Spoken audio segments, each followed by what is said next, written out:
আমি এই মুহূর্তে আছি তুরস্কের সুলতান আহমেদ এরিয়াতে। এই এরিয়াটা হচ্ছে ট্যুরিস্টদের জন্য খুব আকর্ষণীয়, কারণ এখানেই আছে টপকাপি প্যালেস, হাজিয়া সোফিয়া ব্লু মস্ক, এখানে হুররাম সুলতানের হাম্মামখানা আছে। সব মিলিয়ে এটা খুবই একটা আকর্ষণীয় জায়গা। যে এরিয়াটা দিয়ে আমি হাঁটছি এটা আমার হোটেলের আশপাশের একটা রাস্তা। দেখেন, ছোট ছোট পাথরের টুকরো দিয়ে তৈরি করা হয়েছে রাস্তা, এবং কি সুন্দর বড় বড় ফুলের টবে গাছ সাজানো। এসব বিল্ডিংগুলো দেখতে পাচ্ছেন সেই আমলে পুরনো, কিন্তু এখন হোটেল হিসাবে ব্যবহার হচ্ছে। এখানকার মানুষের সৌন্দর্যবোধ অনেক অসাধারণ।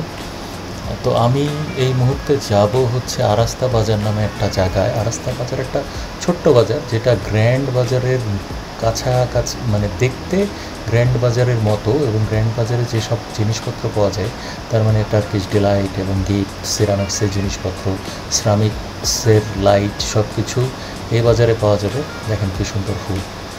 তো আমি বের হয়েছি ওখানে যাব বলে, ওখান থেকে যাব টপকাপি প্যালেস দেখতে।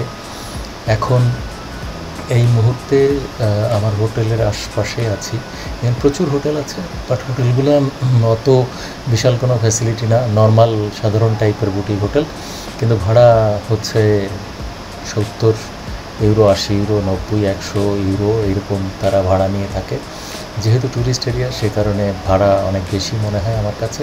তারপরেও যেহেতু সব ট্যুরিস্ট অ্যাট্রাকশান কাছাকাছি, সে কারণে ট্যুরিস্টরা এসে এখানে থাকে। দেখেন, দোকান দেখতে পাচ্ছি ডান পাশে একটা শ্রমিকের সুন্দর দোকান।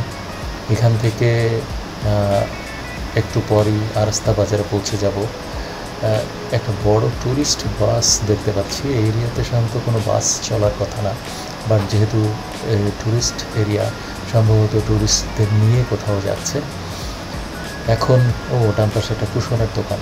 এখান থেকে আরাস্তা বাজার খুব কাছে।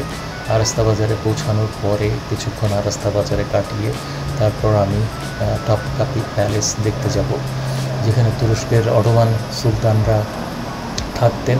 তাদের প্যালেস, তাদের বিভিন্ন রকম তাদের ব্যবহার্য জিনিসপত্র, তরবারি, অস্ত্র, সব কিছু প্রদর্শনীর দুর্দান্ত জায়গা আছে। আরাস্তা বাজারে চলে আসছি। একটা গিফট শপ এবং টার্কিশ ডিলাইট চকলেটস, এটা এখানে শেষ করছি। আবার দেখা হবে, ভালো থাকবেন সবাই।